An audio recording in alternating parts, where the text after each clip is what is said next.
제가 컴퓨터를 처음 접했던 때가 1988년 88 올림픽이 있던 그 해, 제가 초등학교 3학년 때 학교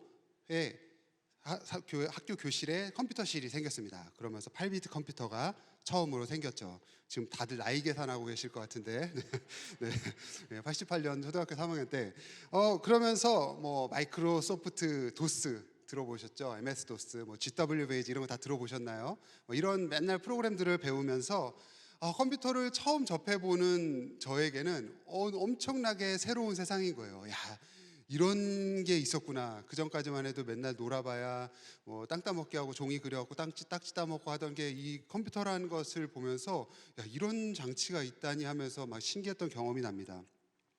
그리고 좀 얼마 안 있어서 모뎀이라는 것이 생기면서 모뎀으로 전화선 연결해갖고 이 PC 통신 같은 걸 했던 시절이 있습니다. 그때는 요렇게 손바닥만한 사진 한 장을 다운받는데 한 40분, 50분 정도 걸렸어요. 그래서 전화요금이 나가는 거 아시죠? 혹시 여러분들 자녀들 중에도 혹시나 있을 수도 있는데, 여러분들 중에 있을 수 있는데, 요만한 사진 한 장 받는데 전화 통화를 4, 50분 하는 거거든요. 그래서 그달 전화요금이 엄청나게 많이 나와서 아버지한테 혼났던 기억이 납니다.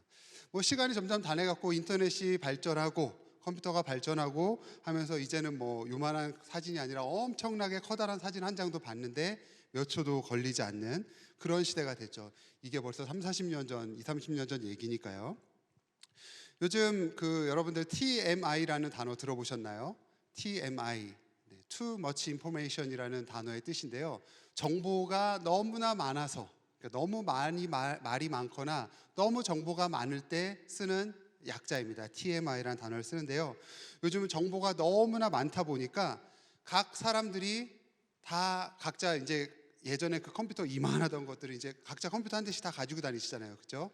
여러분 요 손바닥만한 컴퓨터로 다들 한 대씩 갖고 다니세요. 우리가 이걸 스마트폰이라고 이름을 부르고 있지만 엄밀히 말하면 이건 컴퓨터죠. 예, 컴퓨터 한 대를 다 가지고 다니는 시대가 됐습니다. 그래서 터치 몇 번만 하면은 뭐 전 세계에 일어나고 있는 많은 일들에 대해서 바로바로 확인할 수 있고 사람들과 직접적으로 연결될 수 있는 그런 시대가 되었습니다. 그런데 그러다 보니 문제가 생기는 거죠.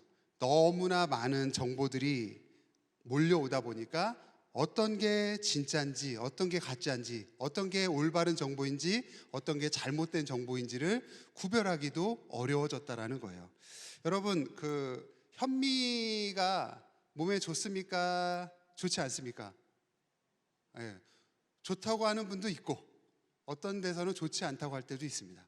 자, 음식을 먹을 때 짜게 먹는 게 좋습니까? 싱겁게 먹는 게 좋습니까? 다들 싱겁게 먹는 게 좋다라고 생각하시지만 또 짜게 먹어야 되는 사람도 있게 마련이거든요. 이게 사실 다 모든 상황과 환경에 따라서 기준이 다를 수 있고 그럴 수 있는데 우리는 어떤 뭔가가 좋다라는 어떤 정보를 접하게 되면 그게 마치 사실인 양, 진리인 양, 진실인 양 그렇게 믿고 살아가게 된다라는 거죠. 이런 시대 속에서 어떤 게 진짜인지 어떤 게 가짜인지를 구별하기가 여간 어려운 게 아닙니다. 아침이면 어김없이 카톡이 몇 통 와 있는 경우들이 있습니다. 뭐 몇 년째 정기적으로 오는 카톡 중에 이런 내용이 있죠. 어느 선교지에 선교사님이 급하게 피랍을 당해서 어려움을 당하게 됐는데 뭐 목숨이 위태하고 어떻게 해야 되니까 기도해 달라. 그런 기도 제목도 받으신 경우들이 있을 거예요. 그럼 너무 놀라갖고 어떻게 된 거지 하고선 찾아보면 벌써 몇 년 전에 있었던 일이 정기적으로 돌아서 올 때가 있는 겁니다. 그리고 매년 내일부터 교통법규가 달라집니다 하면서 이런 내용들도 들어보신 적 있죠. 그런 카톡 같은 것도 받아보신 적 있을 거예요. 이 바뀌는 그 때에 한번 돌았던 그 내용이 언제다라고 정확하게 기재가 되어 있지 않을까. 오늘부터 바뀝니다라고 하니까 그 사람들이 다 볼 때마다 어머 오늘부터 바뀐대 하고선 그 정보를 계속해서 지금도 그런 것인 것 마냥 생각하고 사게 된다는 거죠. 그런데 그런 내용들 중에는 진짜 맞는 것도 있고 혹은 과장되거나 거짓으로 부풀려져 있던 내용들도 굉장히 많다라는 거예요. 그래서 팩트 체크라는 걸 통해서 뭐가 정말 사실인지 아닌지를 구별해낼 줄 아는 그 지혜가 필요한 시대가 되었다라는 겁니다. 그 가짜 뉴스가 어디서부터 어떻게 시작되는가? 뭐가 진짜고 가짜인가를 확인하기 위해서 살펴보아야 하는데, 몇 년 전 우리나라 뉴스에서도 이런 기사가 있었습니다. 충격적인 소식이었는데, 그런 가짜 뉴스를 조직적으로 만들어내는 사람들, 그 조직이 있었다라는 거예요. 누구냐라고 살펴봤더니 그 근원지가 우리 성경 속에 또 인물의 이름이 들어간 어떤 기독교 단체였다. 그래서 우리에게 굉장히 큰 충격을 주었던 때가 있습니다. 본디 처음에는 나라를 위해서, 세계 민족과 복음을 위해서 그 단체가 활동하고 그렇게 했었는데, 그 단체에서 만들어진 어떤 잘못된 내용들이, 혹은 그 어떤 것들을 비방하고 정죄하기 위해서 만들어진 그 내용들이 혐오의 내용들로 더해져서 사람들 사이에서 돌다 보니까 이런저런 여러 가지 상황과 모습들에 대한 이야기들이 잘못되게 전달될 때가 있었다라는 겁니다.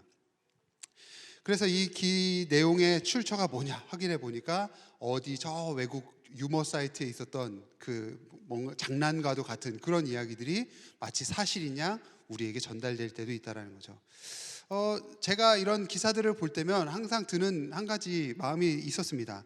성경을 읽고 읽을수록 성경의 가르침은 타인을 혐오하고 정죄하는 것보다 사랑하라고 가르치는 것 같은데, 왜 하나같이 이러한 뉴스들의 내용들의 결말은 무언가를 정죄하고 판단하고 혐오하는 내용들로 관철되어 있을까?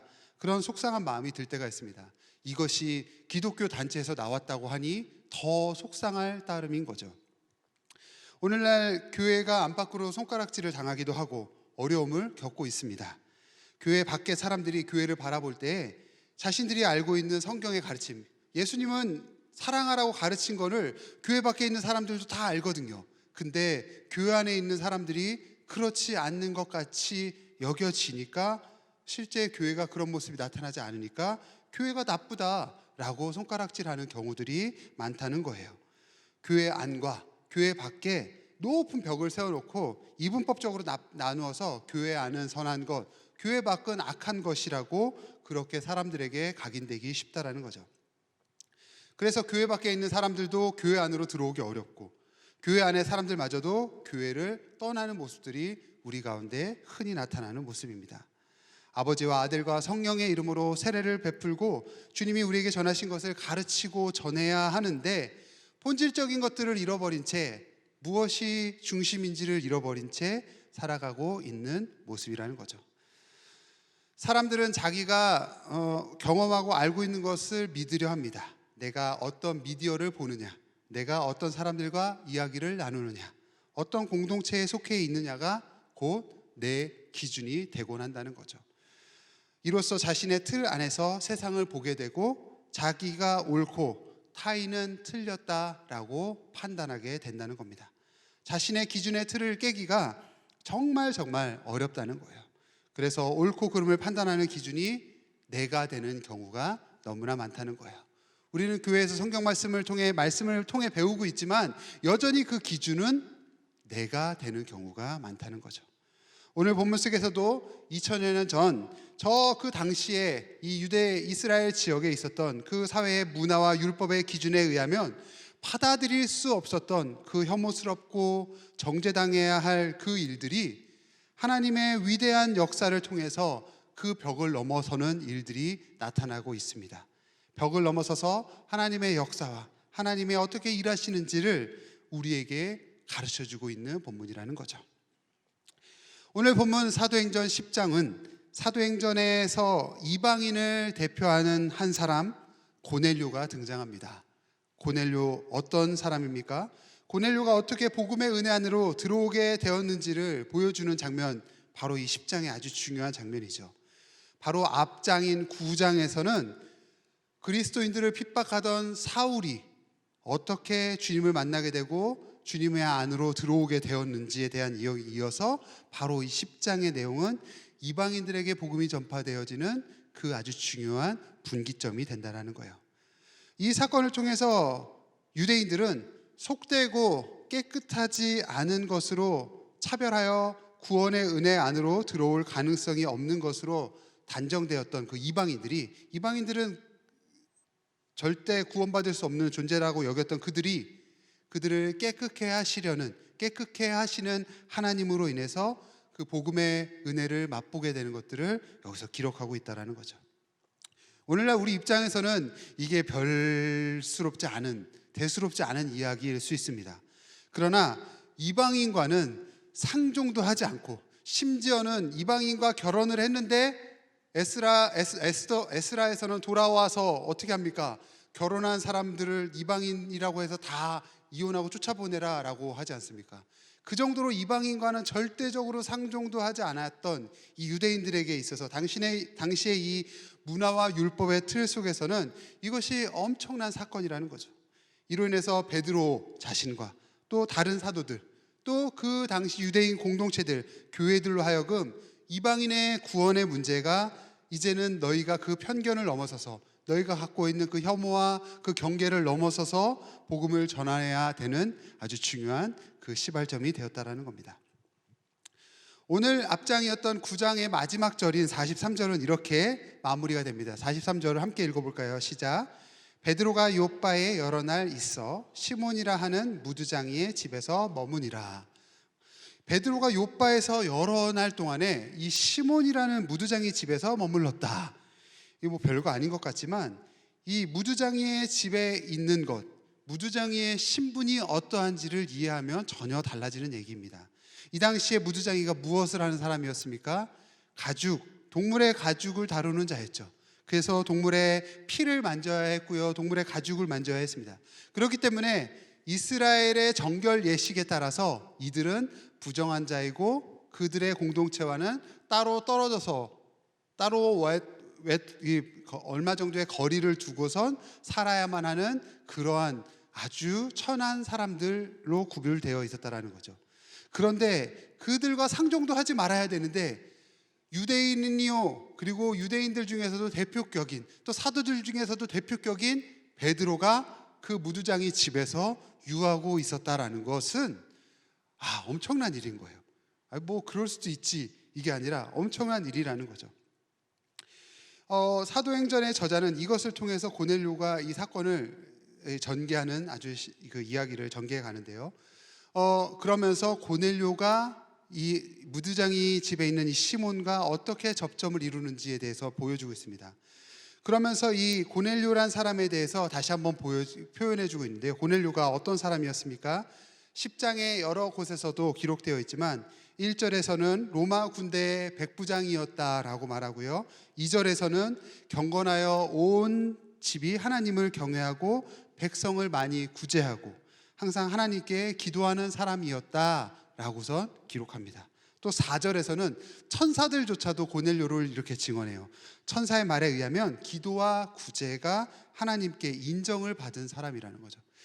혹시 여러분 천사들한테 인정받아 보신 적 있나요? 엄청난 일인 거죠. 천사가 와서 야, 이 사람 진짜 하나님이 인정하신 사람이야 라고 말할 정도였다고 하니. 그리고 또 저 뒤에 22절에 가면 읽지 않은 말씀에 그들이 대답하되 백부장 고넬료는 의인이요 하나님을 경외하는 사람이라. 유대 온 족속이 칭찬하더니 그가 거룩한 천사의 지시를 받아 당신을 그 집으로 청하여 말씀을 드려야 하느니라 한데, 어떻대요? 고넬료의 하인들의 말에 의하면 악인이요, 그는 의인이요 하나님을 경외하는 자였다. 온 유대 족속이 칭찬하는 자였다라는 것이죠. 얼마나 대단하길래 이렇게 칭찬받을 수 있을지, 엄청난 자였다라는 거예요. 그런데 여기서 이게 중요한 게 아니라, 고넬료가 이렇게 의인이었다라는 것을 이야기하려는 게 중요한 게 아니라, 고넬료는 어쨌든 이방인이었거든요. 어쨌든 이방인이었다라는 게 중요한 겁니다. 아무리 이방인이었어도 그가 그의 어떤 행동과 신앙의 어떤 이런 것들로 인해서 그가 구원의 은혜 안에 들어왔다라고 하는 것이 아니라, 어쨌든 이스라엘 백성들 입장에서는 그가 어떠한 모습이든 상종해서는 안 될 존재였다라는 거죠.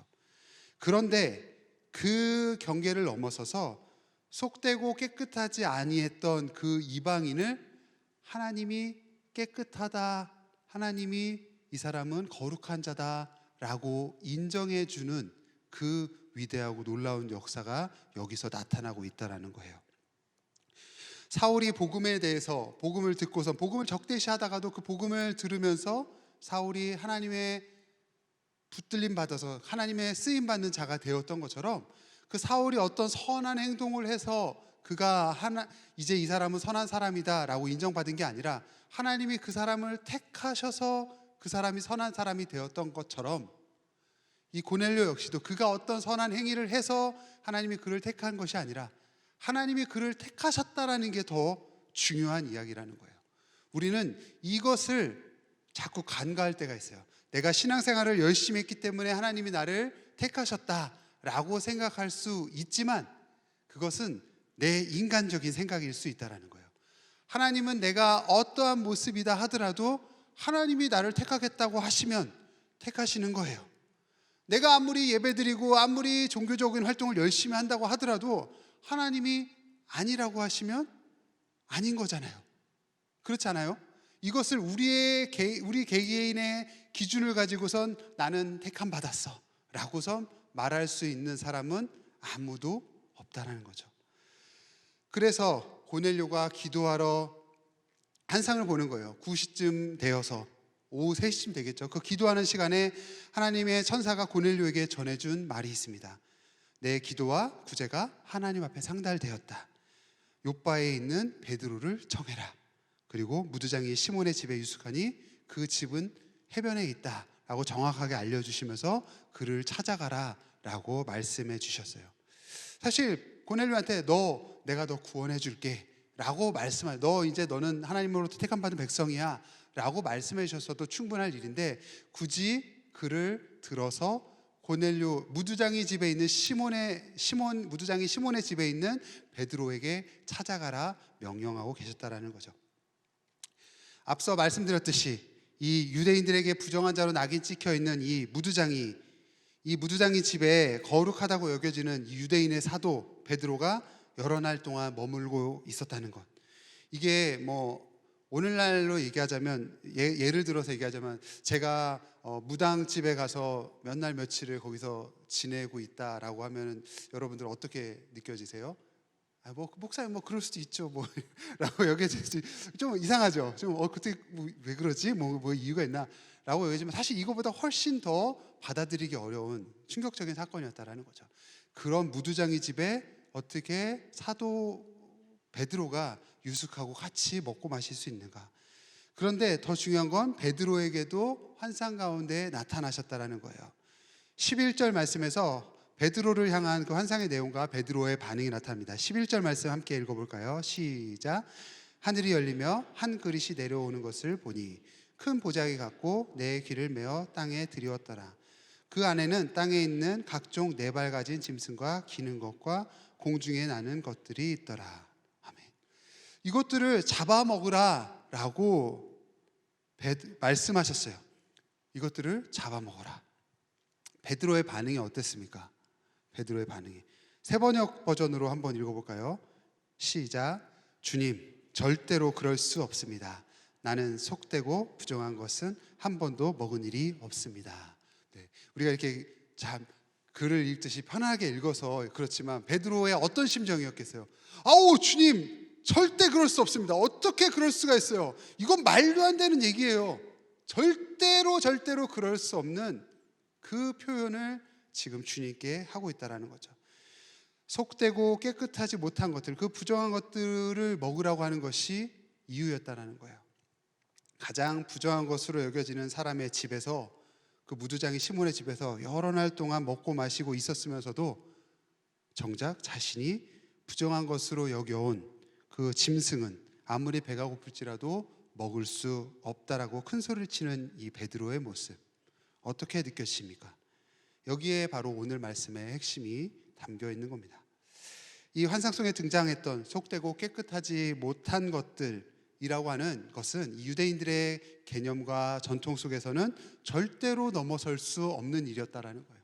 절대로 넘어갈 수 없는 일이었어요. 이것을 넘어가는 경우에는 어떻게 됩니까? 돌에 맞아 죽어도 여한이 없는, 전혀 문제가 되지 않는 아주 그만큼 절대적인 상황이었다라는 거죠. 주여, 그럴 수 없습니다. 속되고 깨끗하지 아니한 것을 내가 결코 먹을 수 없습니다 라고 반응한다는 것, 너무나 당연한 경우였다는 거죠. 그런데 베드로에게 주님께서 다시 말씀하셨죠. 내가 깨끗하게 한 것을 너가 속되다고 하지 말아라. 내가 깨끗하다고 하는 것을 너가 속되다라고 하지 말아라. 베드로의 마음속에서는 엄청난 충격이었을 거예요. 왜 도대체 뭐지? 이 부정한 것을 왜 하나님은 깨끗하다고 하시는 거지? 라고 하고 절대 받아들일 수 없는 그 신앙의 벽 앞에 부닥쳐 서 있었을 거라는 거죠. 베드로는 이 환상이 도대체 무엇을 의미하는지, 그것도 3번이나 그렇게 말씀하시잖아요. 이것이 무엇을 의미하는지 잘 이해하지 못했어요. 결국은 고넬료가 오늘 우리가 읽은 본문 뒤의 내용에서 고넬료가 이 무두장이 시몬의 집에 찾아서 베드로를 만나고 나서야 베드로가 그때서야 깨닫게 된다라는 거죠. 도대체 이 환상이 무엇을 의미했는지 도저히 알아들을 수 없었던 그때에 바로 고넬료와 만남을 통해서 하나님이 깨끗하다고 하시면 깨끗한 것이고 하나님이 깨끗하게 하신 것을 사람이 더럽게 할 수 없다라는 이 고정관념의 틀을 넘어서는 일이 바로 이 고넬료와의 만남을 통해서 이루어졌다라는 거죠. 여러분, 고넬료가 찾아왔을 때 베드로의 반응은 어땠습니까? 이 이후의 말씀 우리가 다 읽지 않았지만 잘 알다시피 고넬료를 맞이하고 그와 함께 하면서 그에게 또 복음을 전하며 그에게 하나님의 말씀을, 하나님의 뜻을, 하나님의 제자됨을 같이 행하는 그 자리로 선포하며 초청했다라는 거예요. 구원의 문을 함께 열고 선포했다라는 거죠. 그런데 이 일이 우리가 생각할 때 참 은혜로운 일이지만 베드로는 이후에 어떤 일을 당합니까? 다시 예루살렘에 돌아가서 그들의 공동체 가운데 갔을 때 사도들한테, 다른 유대 공동체들한테 책망을 당하거든요. 너 어떻게 유대인이 아닌 이방인들과 그렇게 상종할 수 있을 것이며 무두쟁이 집에서 그런 일들을 할 수 있었느냐라고 책망을 당하는 그 일들을 당하게 된다는 거죠. 그때 베드로는 뭐라고 대답합니까? 이것은 하나님이 하신 일이다. 이것은 하나님이 하신 일이다 라고 선포한다라는 거예요. 오늘 본문 뒤에 이 11장에서 그런 내용들이 기록되어 있고 베드로를 이 일에 개입시키셨던 하나님의 의도는 무엇이었겠습니까? 왜 하필 베드로였겠습니까? 고넬료와 그의 가족의 구원을 위해서만이 아니라 베드로 그 자신을 위해서 그 일들을 행하셨던 것이죠. 복음의 사역에 있어서 방해가 되는 요소들을 제거하시고 바로잡기 위해서 너가 넘어야 할 그 선이 무엇인지, 하나님께서 속되다고 하신 것을 너가 부정하다라고 여기지 말아라 라고 하는 그 넘어가지 못할 그 선을 바로 하나님이 베드로로 하여금 넘어가는 그 일들을 이루셨다는 겁니다. 이 일들을 통해서 어떤 일들이 일어납니까? 이방 민족들에게 복음을 전하는 일들이 시작되는 거죠. 실제적으로 사도행전 11장부터 그 복음 증거가 유대인들의 공동체를 넘어서서 이방의 문으로 이방인들을 향하여 넘어가는 일들이 바로 여기서부터 나타나기 시작한다는 거예요. 이 말씀을 읽은 우리는 어떤 생각을 하게 됩니까? 무엇이 이러한 모순된 상황들, 이렇게 받아들일 수 없는 일들을 받아들이게 만드는 것입니까? 바로 그것은 이러한 일들을 가능케 하시는 분은 우리가 아니라 하나님이시다라는 바로 그 능력이 여기에 있기 때문입니다. 그 기준을 우리에게 두었다면 여전히 우리는 할 수 없고 우리는 넘어갈 수 없는 그 벽과 그 문제 앞에서 낭망하고 좌절할 수밖에 없어요.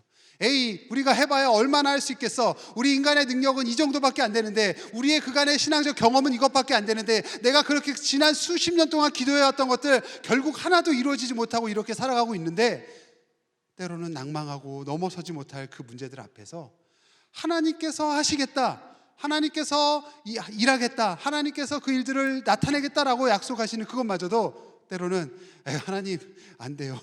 제가 지금 40년째 기도하고 있는데 안 되더라고요 라고 하고 있는 그 모습이 우리 가운데 있는 것은 아닌지 생각해 보게 된다는 것이죠. 말씀을 마무리하려고 합니다.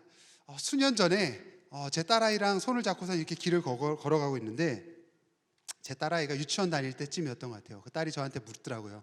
아빠, 저게 뭐야? 보니까 이제 빨간 깃발, 그 다음 하얀색 깃발이 이렇게 매달려 있고, 뭐죠? 점집이죠. 무당집 점집인 거예요. 저기는 하나님을 모르는 사람들이 있는 곳이야. 그냥 그렇게 얘기해서 뭐 점집이라 뭐 이렇게 설명하기도 어려우니까. 그러자 제 딸아이가 애틋한 눈빛으로 저를 향해서 그렇게 이야기하더라고요. 그러면 아빠, 저 사람들도 하나님을 알 수 있도록 위해서 기도해 줘야겠네, 위해서 사랑해 줘야겠네, 이런 말을 하더라고요. 제가 참 부끄럽고 참 충격적인 이야기였습니다. 그냥 피해야 될 대상, 그냥 넘어가야 될 대상, 그냥 모른 척 해야 될 대상이 아니라 이 순수한 마음에서 하나님이시라면 어떤 마음이실까를 발견할 수 있었거든요. 내 기준과 내 경험에 의해서는 그냥 넘어가지 못할 그것이지만 하나님이 저한테 말씀하시는 것 같았어요. 저 사람들까지도 너가 사랑해야지, 저 사람들 위해서도 기도해야지, 너와 전혀 다른 모습을 갖고 있어도 품어줘야 되지 않겠니? 내 가치관과 내 종교적 신념과 내 삶의 경험과 나에 의한 기준으로 타인을 판단하고 정죄하고 혐오하고 비난할 것이 아니라 과연 주님이 가르쳐 주신 사랑은 무엇인지, 그리고 주님이 주신 복음의 능력은 무엇인지, 복음에 합당한 삶을 산다는 것은 무엇인지, 그래서 나는 그 복음에 합당한 능력대로 어떻게 사랑하며 살 것인지, 내 삶을 통해 어떠한 증거들을 나타낼 것인지 우리는 날마다 고민하며 씨름하며 하나님의 뜻을 이루어가는 사람들이 되어야 한다는 것이죠. 가장 작게는 우리의 가정에서부터일 것이고요, 가장 나 자신에서부터일 것이고, 또 우리의 직장과 우리의 일터와 우리의 교회 공동체 안에서 이런 일들이 시작되어야 합니다. 더 넓게는 우리 지역과 우리 청주와 또 우리나라와 전 세계와 모든 민족들을 향해서까지 이 복음의 증거와 이 사랑의 증거를 하는 것에 우리가 게을리하지 말아야 한다는 겁니다. 우리에게 요구되는 건 내가 너희를 사랑한 것 같이 너희도 서로 사랑하라, 이 말씀에 따라서 어떤 조건이나 어떤 자격에 맞아서 사랑하는 것이 아니라 정말 하나님께서 죄인된 나를 사랑해 주셨던 것처럼 나도 서로 사랑해라 라고 하는 그 말씀을 들고선 내 이웃을 먼저 사랑하며 나아가는 것, 그리고 그것을 붙잡으면서 기도하는 것, 그게 바로 우리가 이 시간에 할 우리의 기도의 제목이고 기도의 방향이라는 것을 우리가 잊지 말아야 합니다. 세상에 너무 많은 정보들이 오고 가고 있죠. 나는 오늘도 어떤 영상을 보았느냐에 따라서 내가 가치, 내 기준과 판단에 의해서 무엇은 되고 무엇은 안 되고, 아마도 그런 것들 우리 모두 다 경험하고 있는 일일 겁니다. 그러나 지금 이 시간 우리가 기도할 때에는 그러한 기준이 아니라, 그러한 어떤 것들을 받아들이는 내 기준이 아니라 하나님이 이 시간에 우리로 하여금 어떤 것들을 기도하게 하시는지, 하나님의 사랑이 우리의 이웃들에게 어떻게 흘러가게 하시는지, 하나님이 우리의 입술을 통해서 어떤 고백을 받기 원하시는지 하나님의 기준으로 옮기는 그 일들이 이 시간 우리의 기도를 통해서 나타나는 귀한 시간 될 수 있기를 간절히 소망합니다. 아버지 하나님, 이 시간 주님 주신 말씀을 마음에 새기어 봅니다. 아버지 하나님, 우리의 생각과 우리의 기준, 우리의 경험, 그리고 우리의 그 틀 안에 갇혀 있었던 우리의 신앙의 모습이 있었던 것은 아닌지 이 시간 돌아보게 됩니다. 주님이 기뻐하시는 곳에 우리가 있기를 원합니다. 주님이 바라보시는 곳에 우리가 함께 바라보기를 원하고, 주님이 일하시는 그곳에 나아가 우리의 손이 쓰임받기를 원합니다. 주님, 우리의 마음을 겸손케 하시사 우리에게 주님의 마음을 더하여 주시사 아버지 하나님, 우리로 하여금 하나님의 놀랍고 위대하신 일들이 나타나는 주님의 귀한 종들 될 수 있도록 우리를 인도하여 주옵소서. 그래서 그저 우리의 만족과 우리의 유익으로 드려지는 예배가 아니라 우리로 하여금 행하실 아름다운 아버지의 일들을 기대하며 함께 모여서 예배함을 통하여서 하나님의 역사심을 바라보며 하나님 되심을 높이 선포할 때에 그 변화되어진 우리의 삶이 주님 앞에서 쓰임받을 수 있도록 주님, 우리 예배 가운데 성령으로 충만케 하시고 주님 말씀하여 주옵소서. 그래서 우리가 주님 부르심 받아서 그 부르심의 자리에서 기뻐하심을 입은 자로서 살아가는데 부족하지 않게 하시고, 우리가 쳐놓았던 그 담벼락을 넘어서 세상을 향하여 빛과 소금의 역할을 감당하는데 부족하지 않도록 그저 나의 만족과 나의 유익을 위하여 구하는 기도의 그 틀 안에 갇혀 있는 것이 아니라 세상 가운데 힘들고 어려운 자들을 향하여 날마다 기도하기를 쉬지 않는 우리의 삶이 될 수 있도록, 우리의 기도가 될 수 있도록 주님 함께 하시고 주님 성령으로 인도하여 주옵소서. 그래서 우리의 예배가 주님 안에서 더욱더 풍성하여지고 우리가 예배를 드림을 통하여서 하나님의 사랑이 우리 가운데 흘러넘치게 하시사 아버지, 우리 상담교회가 더욱더 주 안에서 쓰임받게 하시고 우리 각 모임과 각 사역들 가운데 하나님의 이름만이 높임을 받으시는 우리 귀한 믿음의 공동체 될 수 있도록 주여 은혜를 더하여 주옵소서. 이 시간 주님 앞에 드려지는 귀한 예물 주님의 뜻대로 아름답게 쓰여지게 하시고 하나님이 드려진 예물들을 통하여서 하나님의 나라를 확장해 가는데 부족하지 않도록 함께 해주시고, 또한 우리의 삶을 주님께 온전히 내어드림으로 우리의 삶이 주님 앞에 거룩한 산 제물이 될 수 있도록 주님 우리와 늘 함께 하시고 우리의 기도의 제목들 가운데 친히 역사하시고 응답하여 주옵소서. 이제는 우리 주 예수 그리스도의 은혜와 아버지 하나님의 크신 사랑과 성령님의 감동 교통하심이 주님의 말씀을 마음에 새기며 우리의 기준이 아닌 주님이 주시는 기준으로, 주님이 주시는 마음으로 살아가기를 소망하는 이 자리에 모인 모든 주님의 백성들과 우리 상담교회의 모든 사역과 모든 모임들 위해, 그리고 우리의 발걸음 위해 이제로부터 영원토록 함께 하시기를 간절히 축원하옵나이다. 아멘.